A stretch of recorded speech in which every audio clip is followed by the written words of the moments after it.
It's my great pleasure to introduce the next speaker, Professor Cecilia Mascolo, who is a professor in computer science at the Department of Computer Science and Technology, where she directs the Center for Mobile Wearable Systems and Augmented Intelligence. You learned the name? Wow, yes. well done. Cecilia is a highly distinguished researcher in ubiquitous computing. She is a recipient of an ERC Advanced grant. She's given many keynotes, for instance, at PERCOM, sat on many editorial boards. And I actually got to know Cecilia's research 14 years ago, actually. It was the paper called, I think it was called Emotion Sense, something about a mobile phone that used application that used the mobile phone's wearable sensors to basically pervasively in the background classify the user's emotion based on microphone data, accelerometer data. On device. On device. So it could be used for some long-term psychological studies. And I actually found out by pure chance, by checking your webpage actually, that it got a lasting impact award actually, right, for the most impactful paper at the UBICOM conference. So well done to that. And today we have Cecilia here to talk about AI for wearable data. So we collect a lot of wearable data through our pervasive devices, but what are we supposed to do with it? So Cecilia is here to tell us what to do with it. So, okay. Welcome. Thank you for the nice introduction, and most of all, thank you for inviting me here to Anna and Parola. It's a pleasure. This is actually my college. I'm a fellow in this college, so it's a nice room to talk in. So really, yes, I want to talk about wearables. Wearables are pervasive and have the power to really change or improve the way we provide scalable and equitable health. I mainly work on two sides of wearables research. One side is related to thinking of the device itself, using the sensors in different ways, so thinking what we can do with the sensors efficiently. And recently I've been working on wearables, but the talk is not about that.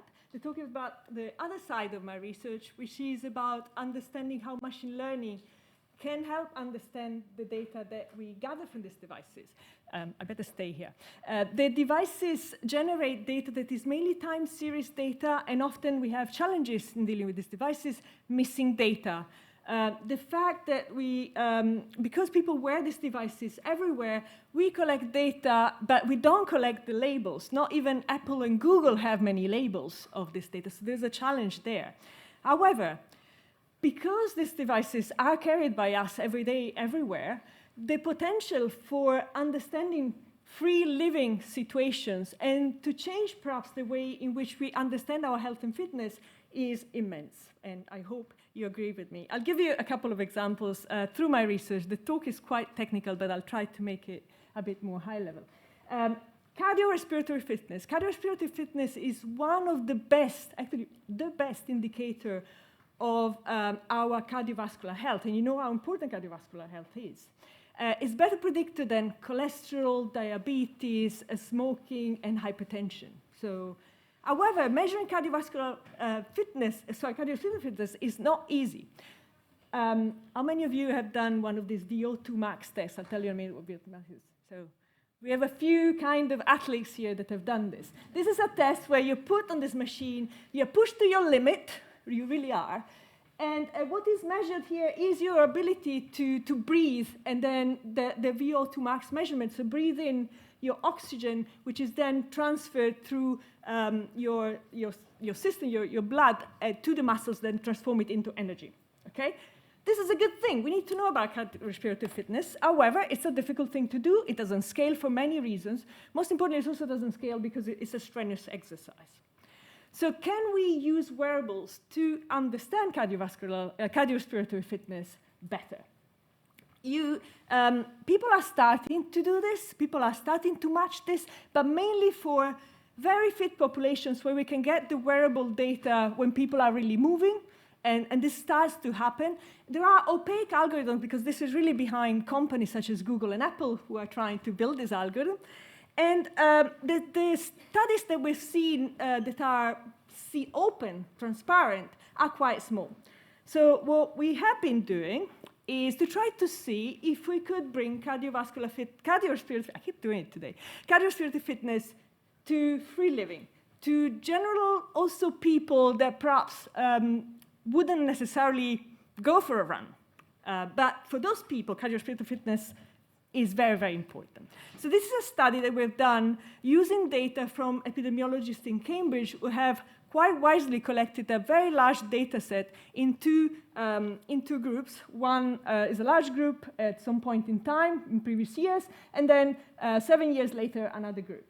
Of these people, they have collected, so they have put them onto the treadmill. But also, this is the beauty of multidisciplinary research. Not only they put them on the treadmill, but they also found a way to not put them to the treadmill to the end of their their range, because some of them were older people or people with difficulties. So there was a study in trying to say, well, can I kind of project to the extreme, and even if I don't put them to run super fast?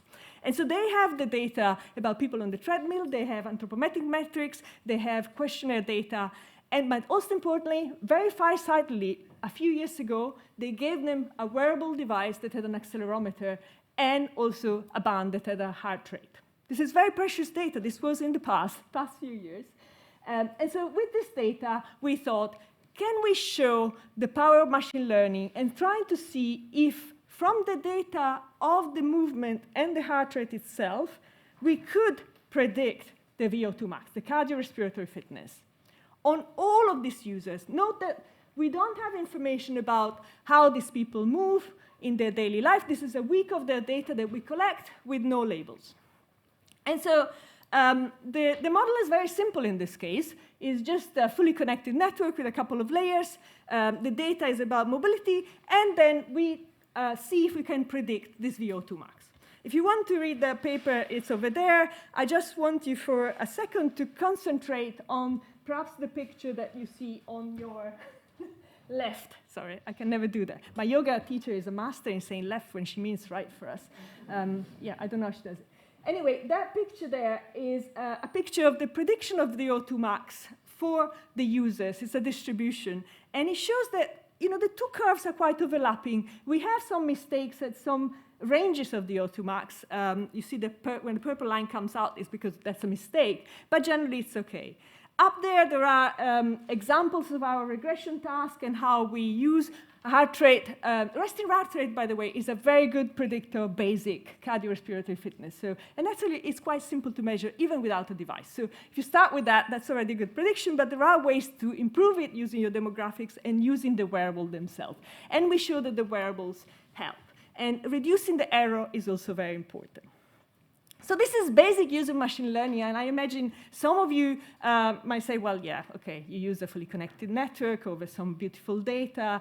What's the news here? Well, I think we are going towards a direction that shows that this data is very meaningful and very powerful. And I have two slides on this. One is, again, a presentation by one of my ex-students actually sitting in the room, so you can ask all the questions to him. So we use a pretext task that says, given the activity data, the accelerometer data, can we predict the heart rate? We have both, right? We have a data set that has activity and has heart rate. Can we predict that? So that's the task there, and it has a network that contains convolutional layers as well as spatiotemporal GRU layers. But what we say here is, can we then, is the network smart enough to have data about other features of the user? And so we take the embeddings at one of the penultimate layer and use them per user to create a linear model that predicts other things, such as BMI, sex, energy expenditure, and age. So what we're saying is that we're creating a task to predict heart rate, but the network is inherently learning from this data, this accelerometer data, things about us that are beyond the heart rate. Now, because it's a keynote, I have the liberty of going and relate this to more recent literature. This is a paper published in one of the main machine learning conferences in 2024. The authors of this paper are Apple researchers. And so what they do here is that they use a large portion of their data set of PPG, which is, if you don't know what that is the light behind your watches that, if you take your watches off, is green and red or other colors depending what devices you have. And the ECG, which is, again, another sort of way of sensing your heart through the wearable that Apple is producing. So you have a large data set of this data. They put it into a model, and they show what? They show something similar. The reason why I've shown you the previous paper is because now I'm going to say they do a similar thing to what we have done. They have a model that seems to learn about heart and these things, but then it also learns about other things of the user. So you can start predicting other things about the user, which is how I think this general line of work of foundation modeling is going and is starting to go. So we have, I think one of my points in this talk is that we start having a really powerful signal here that is slowly surfacing to in the machine learning community beyond what the machine learning community has been concentrated on, which is mainly imaging, but that tells a lot about us, and that can be useful for many things, but we should, be considerate in how we use it. My second example is about another sensor that we carry around quite a bit, and that's the microphone. The microphone is a very cheap sensor that is embedded in many of our devices. And listening to our bodies almost constantly, in fact, if we let it listen, there's a discussion later about privacy that we can have. And so during COVID, we decided to release a mobile app that was collecting sounds of the user's cough and voices. And I'll give you some screenshot in a minute. And this is a collaboration we started with some collaborators in Cambridge, Andres Floto and Pietro Cikuta. We released a beautiful data set that the community has been using since. So the app was very simple. It asked users to breathe 5 times while the microphone was recording, cough 3 times, and read a sentence on the screen. This is actually the first sentence that came to our mind.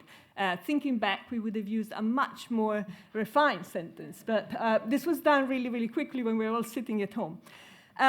I can give a completely separate talk about the experience of putting an app during COVID in the field and getting people, interacting with people. Lots of people were interested. People tried to engage. People tried to communicate. People wanted their data. People wanted to have a say. It was interesting. People meowed into the app. So the data is very dirty, which is interesting per se, crowdsourced data. How do you work with that? Separate talk. I'm sorry, I don't have time for that.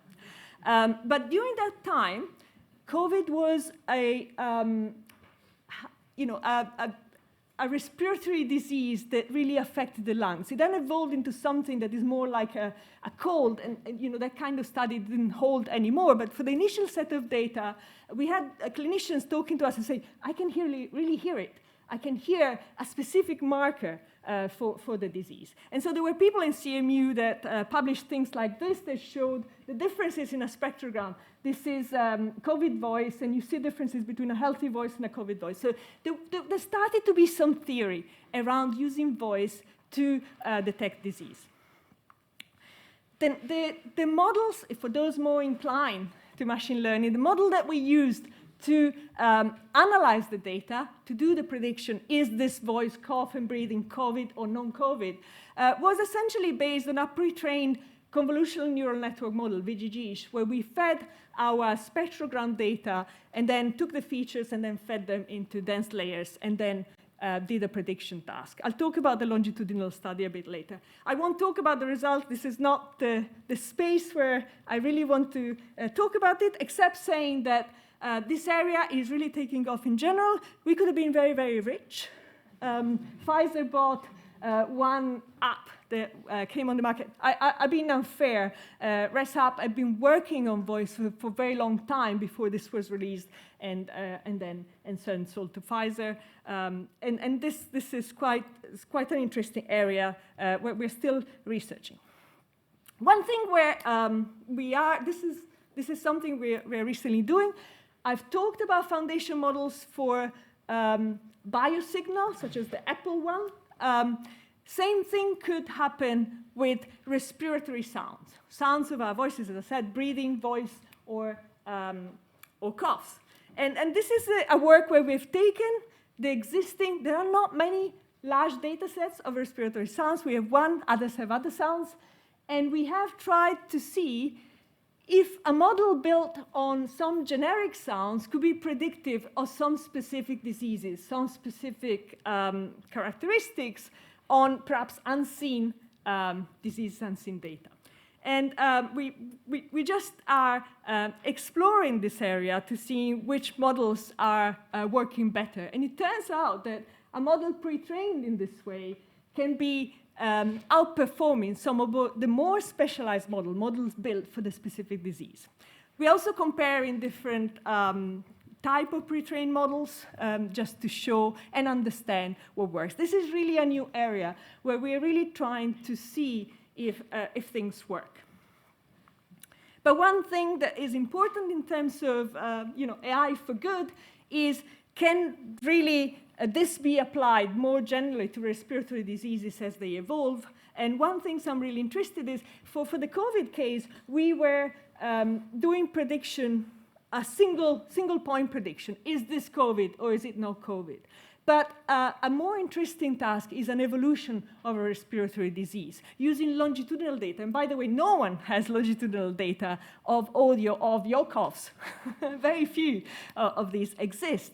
But with that data set and with smart machine learning, you can start building something really powerful that can change the way in which we reassure people. Apparently, respiratory tract infections are the main reason why people go to the GP for a start.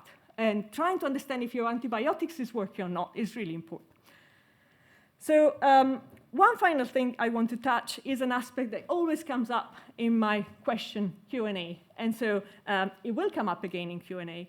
These devices are, to me, generating data that is very, very powerful, but also very private, very sensitive. And so can we do something that helps understanding how much information we're leaking, and can we limit the kind of information leakage? So I tell you first an interesting story, which is that we released our COVID audio data and not putting it on the web. We released it under something that is called controlled access. That means that if an institution wanted to use the data, they had to ask permission and limit themselves to a set of conditions that were written in a legal agreement. Google recently has released a paper that uses a number of audio data sets, excluding ours, to generate a model to pre-train some general foundation model, okay? Generate a general foundation model. The reason why they couldn't use our model is because we had released it in that way. Now, obviously, that meant less publicity for us. And so I've been asking myself the question, am I on the right side of history or on the wrong side of history? That question remains unanswered. But yeah, so that's about the data. About the fact that obviously you may want to keep your AI, your machine learning, locally to your device, and this could be a solution. I think we need to research more on trying to keep, and if you saw the announcement from Apple yesterday, you saw that they're also trying to keep a lot of device computation on the device. And so we are working on a number of lines to work in this direction. You can only do it to an extent.